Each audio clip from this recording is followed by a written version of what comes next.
Исәнмесез?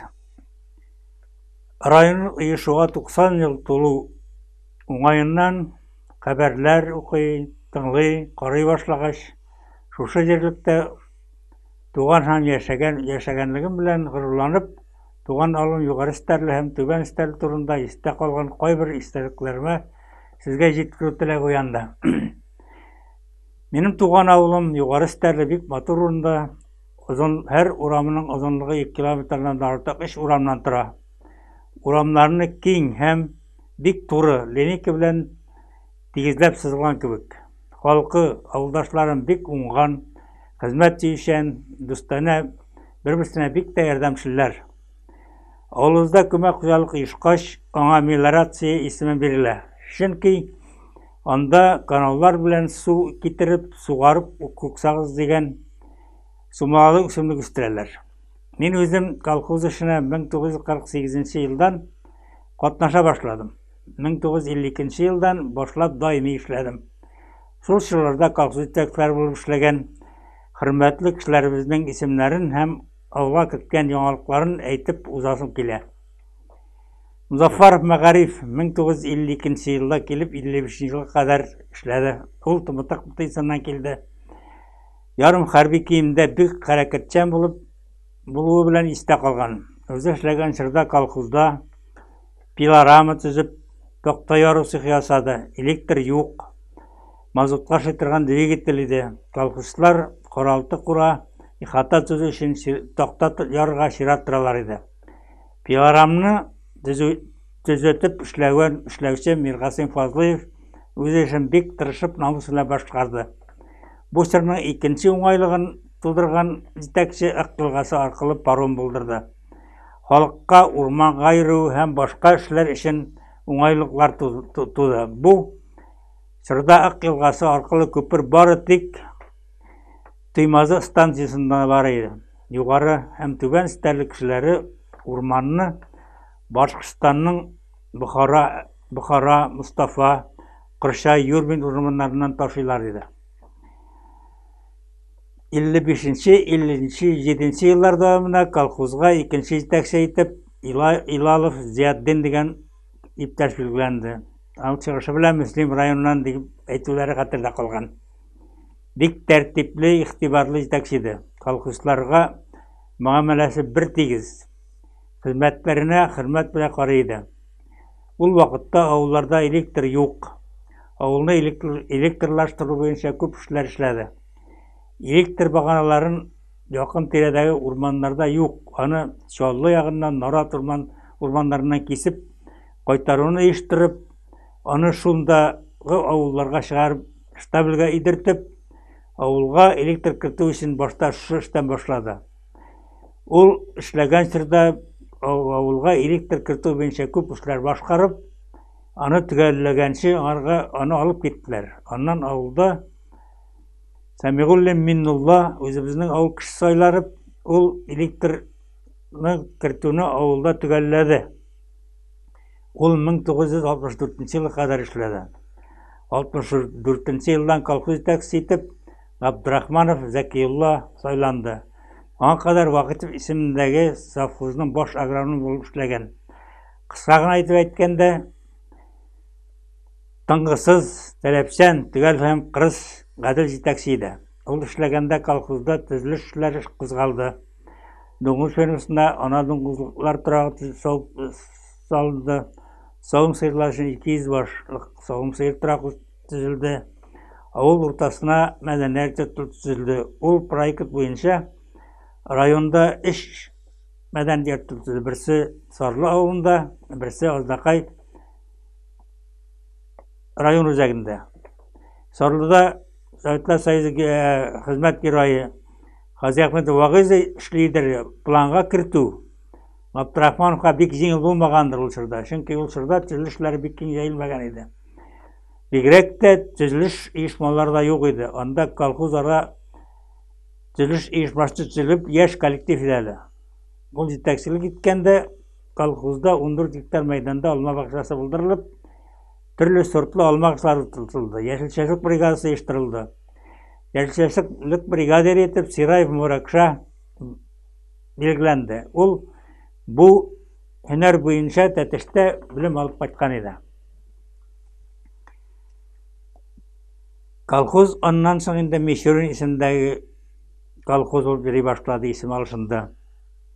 1967 елдан колхозга итәкче итеп Кашав Заһир сайланды. Бу чорда башкарылган эшләрне тиз генә санап чыгарып бетәрлек түгел.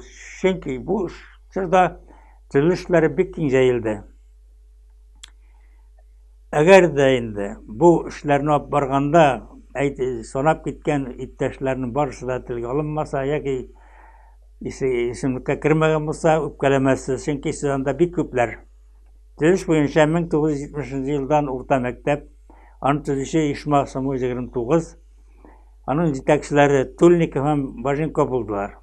Үзебезнең авыл төзүчеләре звеносында Мәгъфур һәм Тәрәккый Миннәгалиевлар, Сәнгать ва Мәптуха, Төхвәтуллина Маһани эшләделәр. Бу 4 кешелек звеноның төзегән объектларын санап чыгу гына да бик озакка сузылыр иде. Алар колхозда төзелеш оешмасы эшчеләр булып саналдылар, чөнки төзелеш материалларын шушы төзелеш оешмасыннан ала идек. Стәрле елгасы аша күпер салу, юл төзелеш оешмасы эшләде. Җитәкчесе Әхтәм Гариф булды. Күпернең әһәмиятен без бүген онытып җибәрдек. Агач күпер һәр яз сайын ясау бик җиңел түгел иде. Аның әле агачы да юк. Калган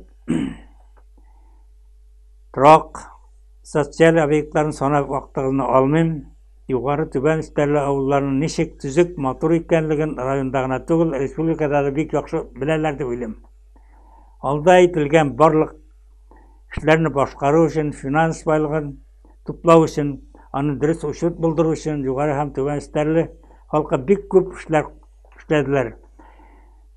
Финанс эшләре белән җитәкчелек итү буенча авылда баш хисапчы Бөек Ватан сугышы ветераны Заһидулла Хәбуллин һәм аның командасы эшләде. Шушы төркемдә колхозларның хезмәтләрен тиешенчә учетка алу, журналга тутыру, аларның хезмәт кенәгәләренә тиешле күрсәтмәләрне язып бару, бухгалтериядә хезмәтчесе Карамуллина Асия гаҗикланган иде. Ул эшләрне бик яхшы итеп һәр вакыт үзенә иткереп башкарды. Без Заһир Кашав белән 1965 елдан 80 елга кадәр бергә эшләп шушы эшләрне оештырдык. Чыгышында хөрмәтле авылдашым Кашав Заһир Бауеттин ул эшләгән чорга күбрәк тукталдым. Чөнки аның эшләре әле дә барлык авылдашларның күз алдында үзләре белән бергә башкарылган. Төзелеш, газ кертү, су мәсьәләләре барысы да бергә аның җитәкчелегендә башкарылды. Газ кергәнчә колхозга газны баллон белән ташу иде. Бу эшләрне башкаруда газовик Хафизов Мөдәрис бик җаваплылык белән эшләде. Шушы чорларда игенчелек һәм терлек эшләгән фидакар колхозчыларның санап үтәм, хезмәт кылу байрагы, Ленин орден кавалеры ва Хасим Хайруллин, аның группасындагы комбайнчылар Мөсәгыйть Миннәгалиев, Фатих Шайвалиев, Әндәс Хисмәтовлар авыл хуҗалыгы машиналарының барлык төрләрендә эшне җиренә җиткереп, сыйфат белән башкаралар иде. Мөсәгыйть Миннәгалиев соңгы 20 елын К-700 тракторында эшләде. Тракторына кран килеп, Куйбыш өлкәсеннән төзелеш материалы агач ташып, аны үзе төяп, үзе башкарту эшләр белән шөгыльләнде. Колхозда кранны алыштыра иде.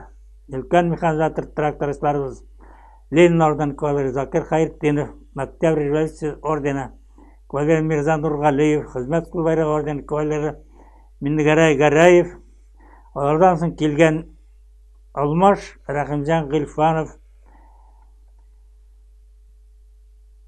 Мәгъсүм Сәхапов, Марсель Солтанов, Миннисалих Бәдретдинов, Фатих Хәбибуллин, Фатих Абдуллин, Хамидулла Харрасовлар атарга мөмкин.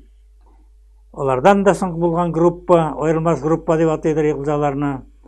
Механизаторлар Рамазан Нургалиев, Мафур Гыймаев, Миннехаҗи Сөнгатов, Фатих Хайбарабановлар. Бик тырыш намуслы хезмәт белән эшләгән иптәшләр. Bu техникаларны, ягулык майлау материаллары тәэмин итү, эшләүче шофер Талгат Валиев туры сүзле, төгәл тәртип яратучан кеше иде. Шушыларның бөтен хезмәтен оештыруда баш инженер булып эшләгән Фәһим Галиуллинны искә алмыйча һич мөмкин түгел. Мастерскойда алыштыргысыз токарь, сварщик Минәр Гәрәев, аны аерым билгеләп үтәсем килә.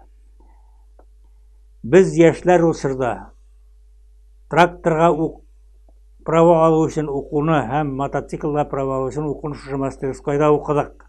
Ул вакытта безнең колхоз Ютазы районында иде. Ютазы районының Бәйрәкә РТИСы инженерлары безне килеп укыттылар. Сөтчелек фирмасындагы сөтне нинди һава тырышуга карамастан вакытында илтеп тапшыру йөкләнгән Сөнгатов Минсабир Ситык багыйзлар турында җаваплылык белән эшләделәр. Зурҗик башчасында эшләгән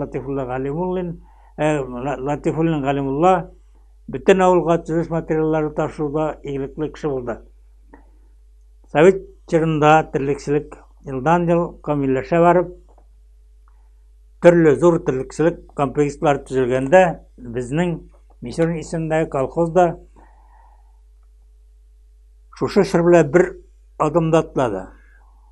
Дуңгызчылык фермасында озак еллар фермада эшләгән Сәхибетдин Гөлфанов коллектив белән бик дустана эшләде. Терлекчеләр белән технологик таләпләрне җиренә җиткереп башкардылар. Бу эшләрне башкаруны тәэмин итүдә ветеринария работниклары Хатип Хайруллин, Назиф Таифлар бик актив эшләделәр. Озак еллар дуңгыз караучылар Галия Гәрәйшина, Газима Хисматова, Тәскәрә Газизова, Мөхтәрәмә Кадирова, Музәйнә Марданшина, Минсулух Җәттвалар һәм башкаларны атарга була. Ит җитештерү һәм сату планнарын уфлатуда алар бик зур эш иттеләр. Сөт җитештерү, мөгезлек терлек карауда авылдашларыбызның тырыш хезмәте нәтиҗәсендә колхоз район күләмендә бары тик эконом уразман колхозлардан гына калышып, 3нче урында бара иде. Саумчылар хезмәт кылу байрагы ордены һәм Октябрь революциясе ордены кавалеры Нәгыймә Габдрахманова әйдәп баручы булды.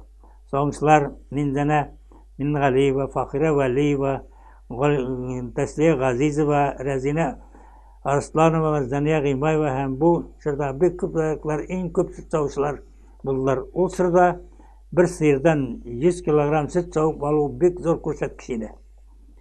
Мөгезлек симертүдә айрым шәхес күршем Азнакай районының шәрифлек гражданы хезмәт кылу ордены кавалеры Мәхәсин Хикмәтов турында тукталып үтмәй булдыра алмыйм.